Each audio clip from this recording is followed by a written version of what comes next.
नागा साधु और अघोरी दोनों ही भगवान शिव के बड़े भक्त होते हैं। हालांकि इन दोनों की साधना और जीवन शैली में बड़ा अंतर होता है। अघोरी साधु अघोरी श्मशान घाटों में रहते हैं और अपने शरीर पर श्मशान की राख लगाते हैं। उनकी साधना का तरीका डरावना और रहस्यमय माना जाता है। वे भगवान दत्तात्रेय को अपना गुरु मानते हैं और जीवन मृत्यु के गहरे रहस्यों को समझने में लगे रहते हैं। अघोरी पारंपरिक समाज से दूर रहकर साधना करते हैं। नागा साधु आमतौर पर अखाड़ों से जुड़े होते हैं। वे हिमालय या किसी एकांत स्थान पर रहकर साधना करते हैं। ये साधु कपड़े नहीं पहनते, बल्कि अपने शरीर को भभूत हवन की राख से ढकते हैं। नागा साधुओं का मुख्य उद्देश्य धर्म की रक्षा करना और शास्त्रों का ज्ञान प्राप्त करना होता है। दोनों साधु समाज से अलग रहते हैं, लेकिन इस वीडियो में हम बात करेंगे महाकुंभ में क्यों नहीं जाते अघोरी। शुरू करते हैं। आइए विस्तार से जानते हैं कि साल 2025 में प्रयागराज में लगने वाले महाकुंभ मेले का क्या महत्व है। यह मेला दुनिया भर में अपनी धार्मिक और सांस्कृतिक पहचान के लिए प्रसिद्ध है। इस बार मेले में देश विदेश से करोड़ों श्रद्धालुओं के आने की संभावना है। महाकुंभ मेला हिंदू धर्म का एक महत्वपूर्ण आयोजन है, जहां साधु संतों की उपस्थिति इसे और भी खास बनाती है। महाकुंभ मेले का मुख्य आकर्षण नागा साधु होते हैं, जो अपनी अनोखी जीवन शैली और आस्था के कारण लोगों का ध्यान आकर्षित करते हैं। कुंभ मेले में शाही स्नान का विशेष महत्व है और इसका पहला अधिकार नागा साधुओं को दिया जाता है। उनके स्नान के बाद ही अन्य श्रद्धालु शाही स्नान कर सकते हैं। कुंभ मेले में साधु, सन्यासी और नागा साधु तो आमतौर पर देखने को मिलते हैं, लेकिन एक बात जो सभी को सोचने पर मजबूर करती है वह यह है कि कुंभ मेले में अघोरी साधु क्यों नहीं आते। दरअसल अघोरी साधुओं का कोई अखाड़ा नहीं होता। उनकी साधना पद्धति और जीवन शैली उन्हें अन्य साधुओं से अलग बनाती है। ऐसा माना जाता है कि अघोरी बनने के लिए कम से कम 12 साल का समय लगता है। ये श्मशान में रहकर तपस्या करते हैं और जलती हुई चिता पर खाना बनाते हैं। अघोरी साधु अपनी रहस्यमय तांत्रिक साधनाओं के लिए जाने जाते हैं। मान्यता है कि ये मांस और मदिरा का सेवन करते हैं। तंत्र मंत्र में गहरी निपुणता रखने वाले ये साधु अपनी शक्तियों से लोगों की समस्याओं का हल निकालने में सक्षम माने जाते हैं। इनके पास रहस्यमय शक्तियां होती हैं, जिन्हें यह तांत्रिक साधनाओं के माध्यम से प्राप्त करते हैं। अघोरी साधु हिंदू देवता शिव की पूजा करते हैं, जिन्हें विनाश का देवता कहा जाता है।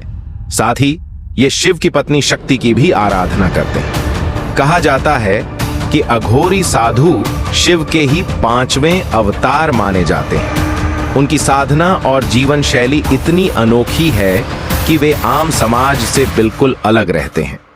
अघोरी साधुओं के बारे में कहा जाता है कि वे जानवरों की खाल से अपने तन को ढकते हैं। अघोरी साधु कभी शाकाहारी नहीं होते और यह भी कहा जाता है कि वे न केवल जानवरों का बल्कि इंसानों का मांस भी खाते हैं। हालांकि इनके बारे में आम लोगों के बीच कई गलत धारणाएं फैली हुई हैं। अघोरी साधु कभी कुंभ मेले में स्नान नहीं करते। उनकी साधना का केंद्र कुंभ जैसे आयोजनों से दूर श्मशान और एकांत स्थान होते हैं। यही वजह है कि अघोरी साधु कुंभ मेले जैसे सार्वजनिक आयोजन में शामिल नहीं होते, लेकिन उनकी रहस्यमय जीवन शैली और साधना आज भी लोगों के लिए कौतूहल का विषय बनी हुई है। अघोरी साधु भगवान शिव के अघोरनाथ रूप के उपासक होते हैं और इनका उल्लेख प्राचीन ग्रंथों में भी मिलता है। ये साधु न केवल भगवान शिव की आराधना करते हैं, बल्कि बाबा भैरवनाथ को भी अपना आराध्य देव मानते हैं। सांसारिक मोह माया से पूरी तरह दूर अघोरी साधु श्मशान जैसे एकांत स्थानों पर रहकर साधना करते हैं। उनके पास अक्सर इंसान की खोपड़ी होती है, जिसे वे भोजन के पात्र के रूप में उपयोग करते हैं।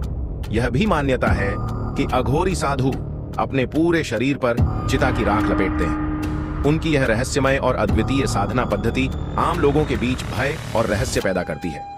अघोरी बाबा का नाम सुनते ही लोगों के मन में एक रौद्र और शक्तिशाली छवि उभरती है। अब बात करें कि अघोरी साधु नागा साधुओं से कैसे अलग होते हैं। नागा साधु और अघोरी दोनों ही साधु परंपरा के हिस्से हैं, लेकिन उनकी साधना और जीवन शैली में बड़ा अंतर है।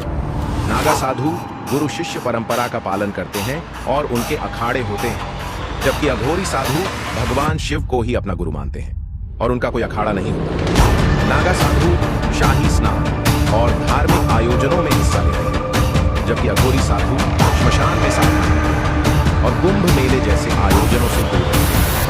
अघोरी मांस और मदिरा का सेवन करते हैं, जबकि नागा साधुओं की जीवन शैली अधिक अनुशासित और नियंत्रित होती है।